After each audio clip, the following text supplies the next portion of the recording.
Welcome to the video. We are going to solve longest palindromic subsequence. So this palindromic subsequence is an extension of longest common subsequence. So here we are given a string and we have to find the longest palindromic subsequence in the given string. We have to return the length of that. Now you will come to me that in LCS we have two strings, but here we are given only one string. But let me tell you one thing. If you know what a palindrome is, you must be knowing that the palindrome is same from starting and from the end also, from both the sides. So we can derive the second string from this string only, which is the reverse of this string. What if we pass this string s, as the first string, and reverse of this string as a second string?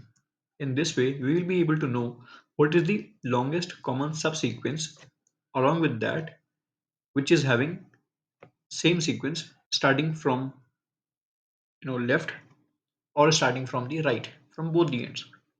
So in example once, in this given string, if you can see babc and then bab from this side, if you'll find this, you'll be able to get the result. Okay. And in example 2, since all the characters are different, so the maximum longest palindromic subsequence or longest common subsequence also will be 1. So this is not a different question, this is exactly same as longest common subsequence, just that we have to find that subsequence which is same from both the ends. Okay, let's solve this. So I will create a function for LCS, pass s1, s2, x and y. X and y will be the length of both the strings. I will create a dp. So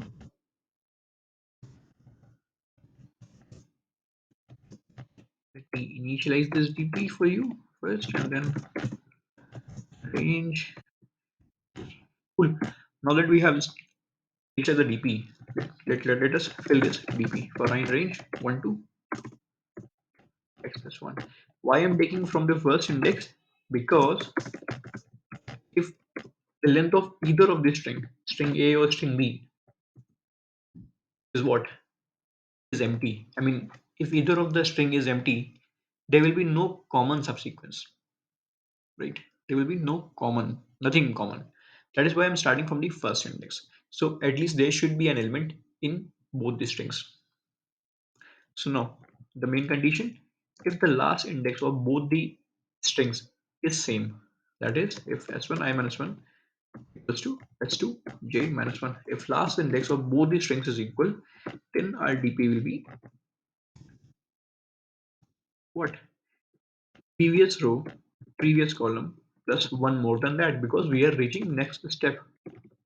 If that's not the case, which means last character of both the string is not same, we'll need to check for the further remaining string. In that case, we'll take two cases. First will be, we will remove the last character of the first string and take the second string completely, or we can just take first string complete and remove the last character of first string. But hold on, there are two cases. What we will take? We will take maximum out of these things. So max of these two values will be our answer. So at the end, we just have to just need to return the dp. The last cell from the dp in most cases is our answer. Now, now that we have prepared the dp, we just pass the parameters. So we are given s only. So I'll pass s as the first string. For s2, I will pass same string with reverse of the same string. And for the length x and y, they both will have same length because they both are same just from the either ends. And now let us submit it to see whether we are correct or not. Okay. Okay, yeah. Sorry, my bad. Sorry, my bad. Okay, now it should do the job. Yeah, it does the job in pretty less time. You can see this is nothing.